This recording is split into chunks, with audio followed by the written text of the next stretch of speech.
የ90 ደቂቃ የሞት ሽረት፣ ሶስቱ ወራጆች፣ ሶስቱ ጨዋታዎችና የመጨረሻው የሂሳብ ስሌት ዛሬ ፍርዱን ያገኛል።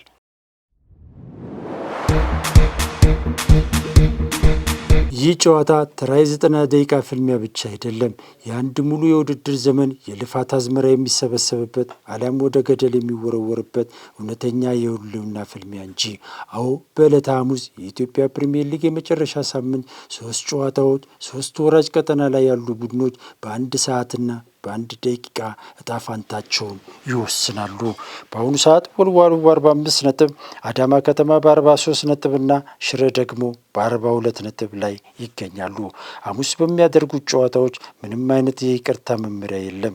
በሜዳ ላይ የሚፈስ ላብና የፍጹም የሂሳብ ስሌት ብቻ የሚተርፈውንና የሚወርደውን ቡድን የሚለየው ይሆናል። ስፖርት ከውጤት ባሻገር ዛሬ የተወሳሰበውን የወራጆቹን የሞት ሽረት ስሌት በጥልቀት ይተነትናል። መልአኩ ወልደ ሰንበት ነኝ። አብራችሁን ቆዩ።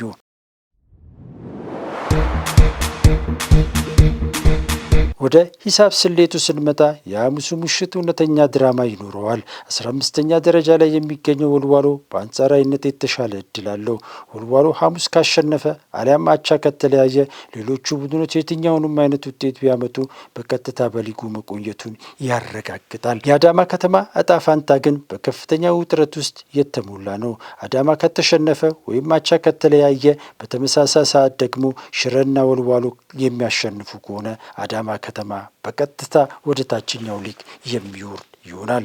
የመጨረሻዋን ጠባብ የህይወት መስመር የያዘው ግን ሽረ ነው። ሽሬ ሊተርፍ የሚችለው በአንድ አስገራሚ ታምር ብቻ ነው። ሽሬ ሊተርፍ የሚችለው በመጀመሪያ የራሱን ጨዋታ የግዴታ ያሸንፎ አዳማና ወልዋሎ ከተሸነፉና ከሁሉ በላይ ደግሞ ሽረ በዕለቱ የሚያስቆጥረው የጎል መጠን ከወልዋሎ መብለጥ ሲችል ብቻ ነው። ቁጥሮቹን ትተን ወደ ታሪካዊ ዳራቸው ስንመለስ ጨዋታው ይበልጥ አጓጊ ይሆናል። 16ኛ ደረጃ ላይ የሚገኘው አዳማ ከተማ ታሪካዊ ተጋጣሚውና ሐዋሳን ሲገጥም ይህ ጨዋታ የ2014ቱን ትውስታ ይዞ ይመጣል። በ2014 ልክ እንደ ዛሬው በመጨረሻው ጨዋታ አዳማ ከተማ ሐዋሳን አሸንፎ ነበር በሊጉ የቆየው።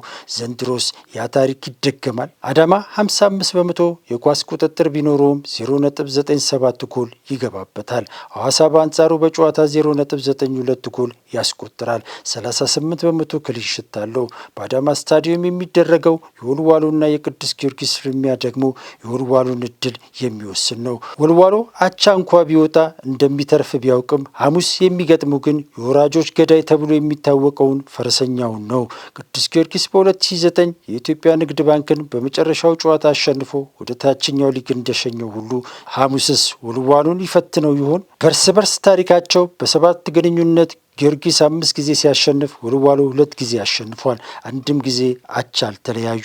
ወልዋሎ ሐሙስ የመጀመሪያ ያቻ ውጤት ወይም ድል ይፈልጋል። በሌላ በኩል ሽረ ባለፈው ሳምንት መድንን 3-0 ያሸነፈበትን ድል ይዞ ከሸገር ይጋጠማል። ሽረ የራሱን ጨዋታ አሸንፎ የጎል ብዛቱን ከፍ በማድረግ የአዳማና የወልዋሎን መሸነፍ በሬዲዮ ለመስማት ጆሮውን ወደ ሌላው ሜዳ ቀስሮ ጨዋታውን ያደርጋል።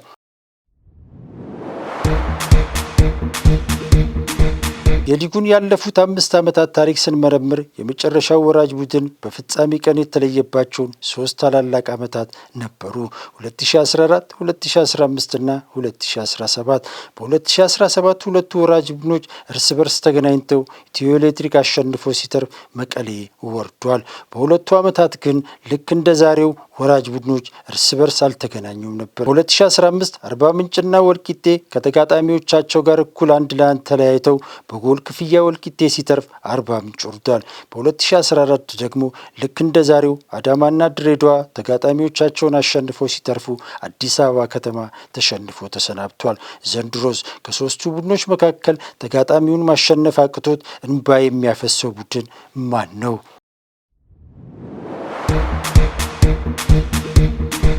የወልዋሎ በቀላል መውጣት የአዳማ ስጋት ወይስ የሽረ አስገራሚ ታምራዊ ስሌት? ለመሆኑ ከሊጉ የሚሰናበተው የመጨረሻው ቡድን ማን ይመስላችኋል? የእርሶን ቅድመ ግምትና ትንታኔ አሁኑኑ በኮሜንት ላይ አስቀምጡልን። ቪዲዮን ላይክና ሰብስክራይብ ማድረጋችሁን አትርሱ። ስፖርት ከውጤት ባሻገር የተሰኘው ልዩ ዝግጅታችንን መልአኩ ወልደ ሰንበት ወደ እናንተ አደረስኩ። ቸርን ሰንብት።